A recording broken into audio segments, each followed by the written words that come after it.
बार फिर से आपका फायदेमंद फंड्स में। और आज हम बातचीत करें एक्सिस ग्रोथ अपॉर्चुनिटीज फंड के बारे में और जिनेश गोपानी से चर्चा हो रही जो इस फंड को मैनेज करते हैं। और अब हम बातचीत करेंगे कंज्यूमर फाइनेंस के बारे में, जहां पे एक नए प्लेयर की एंट्री होने वाली है जिससे इस पूरे सेक्टर में काफ़ी उथल पुथल होगी। तो इस फंड की चूंकि टॉप होल्डिंग एक फाइनेंस कंपनी ही है, तो ये अपने आप को कैसे रीअलाइन या रीएडजस्ट करेंगे। घरेलू में कौन सी एक दो थीम है जो आपको लगता है सबसे बड़ी ग्रोथ ड्राइवर्स हैं जो इस फंड के लिए बिल्कुल फिट बैठती हैं?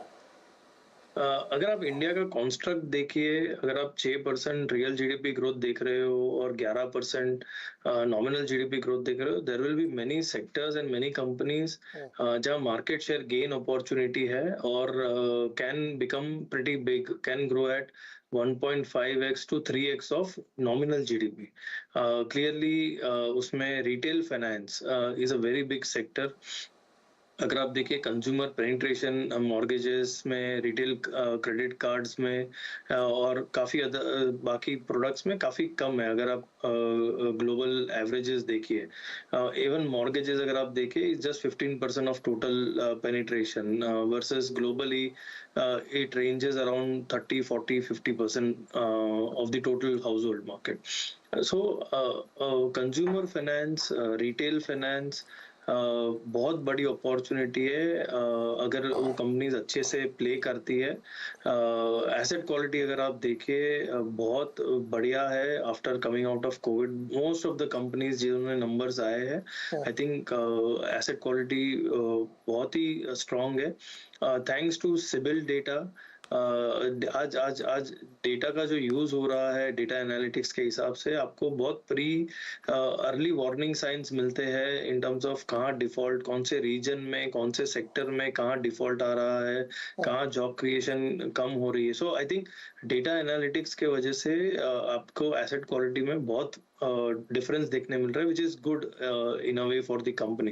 आई थिंक ग्रोथ अपॉर्चुनिटी बहुत बड़ी है, मार्केट शेयर गेन अपॉर्चुनिटी बहुत बड़ी है। Most of the retail finance या कंज्यूमर फाइनेंस कंपनीज देखिए 0.5 to 1% of total asset liability side of the market है। So there is huge scope for growth, huge scope for penetration. So something like this अगर आप बाकी देखिए, engineering R&D बहुत बड़ी theme बनते जा रही है। स्पेशलिटी केमिकल बहुत बड़ी थीम बनते जा रही है।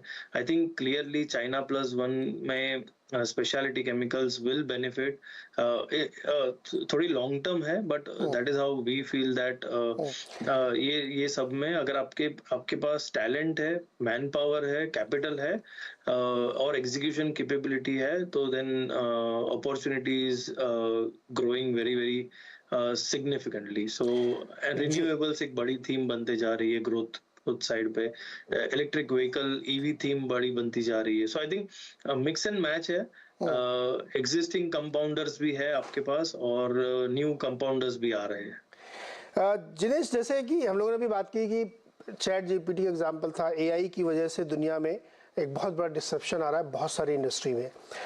वैसे ही भारत में जैसे एक पेंट इंडस्ट्री में एक बड़ा डिसरप्शन किया, नए बड़े दिग्गज प्लेयर आने की वजह से पुराने प्लेयर थोड़े से हिल गए और अब वो कैपेक्स स्ट्रेटजी के थ्रू और ज़्यादा से ज़्यादा लेवरेज लेने की वजह से अपने आप को सेफ गार्ड करते दिख रहे हैं। वैसे ही retail finance, consumer finance industry में भी एक तो बहुत सारे प्लेयर हैं, ऊपर से जायंट प्लेयर्स के आने की एंट्री होने वाली है। उसकी वजह से पूरे सेक्टर में एक रिजिक की अनुमान संभावनाएं तमाम ब्रोकरेज रिपोर्ट्स में बताई जा रही कि ये सेक्टर अगेन बहुत होगा। तो चूंकि आपकी होल्डिंग्स इसमें काफ़ी वेटेज रखते हैं कई सारे बड़े दिग्गज प्लेयर, क्या ये एक ऐसा सेक्टर है जहां पे आपको रीथिंक करना पड़ेगा स्ट्रेटजी वाइज, क्योंकि बहुत बड़े चेंजेस आने की तैयारी है और जिस डेटा एनालिटिक्स के दम पे सारा कुछ हो रहा है, तो जो न्यू एंट्रेंट है उनके पास यही उनकी सबसे बड़ी स्ट्रेंथ है कि उनके पास हैंडी सब कुछ है। तो क्या आप इस पर रीथिंक करेंगे अपनी टॉप होल्डिंग्स के बारे में? सी क्लियरली अगर आप इनोवेशन में जा रहे हो तो थ्रेट भी काफी ज्यादा होती है, बिकॉज टेक्नोलॉजी अगेन जैसे आपने बताया can disrupt also very quickly. So you have to be on guard managements have to be very clear how the competition will come and whether most of the companies are able to take over that competition. So agility or quickness to respond to competition बहुत important होते जाएगा. But जैसे मैंने बताया कि आज market ही इतना बड़ा है और पेनिट्रेशन लेवल्स इतने लो है. आपको अगर यहाँ से 3-4 बड़े रिटेल फाइनेंस कंपनीज भी आ गए तो कोई ज्यादा प्रॉब्लम नहीं होगा अगर आपको आपका ग्रोथ रेट आपका डिफाइंड है और आपके कस्टमर बेस आपको पता है आपको किसके पास जाना है.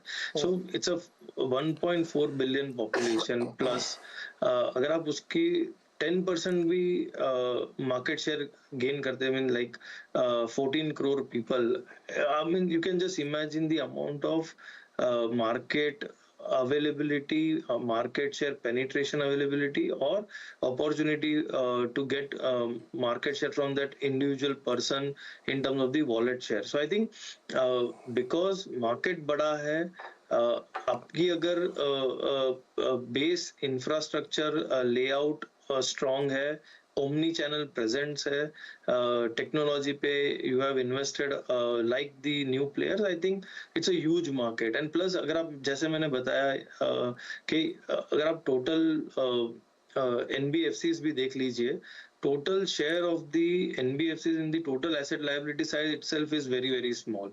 So आपको दो जगह से ग्रोथ आ सकता है. एक आप नया ग्रोथ निकाल रहे हो, न्यू टू बैंक कस्टमर आ रहे हैं जो जैसे आप पेनिट्रेशन करते जा रहे हो, प्लस आप एग्जिस्टिंग प्लेयर से मार्केट शेयर गेन करते जा रहे हो. सो आई थिंक अपॉर्चुनिटी बहुत बड़ी है. How you play it is more important. And दूसरी चीज हमें ध्यान रखनी चाहिए कि it is not like an FMCG product के अगर आपने एक बार कोई माल बेच दिया वापस रिटर्न नहीं होता है. यहाँ आपको पता है 2 साल के बाद अगर एनपीएस आते हैं तो बहुत जोर से हिट होता है.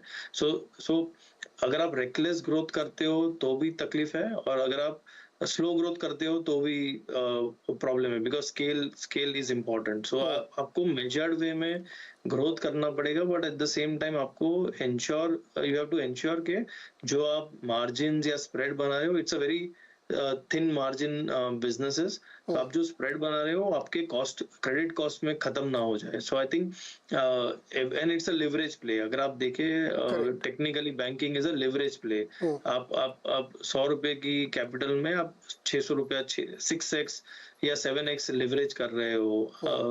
So I think it is not easy to just grow and not have an asset quality issue. So I think जो companies ये vision लेके चलती है, I think it's a long journey, and if company has to grow at 20-25% for next 10 years, there is a possibility.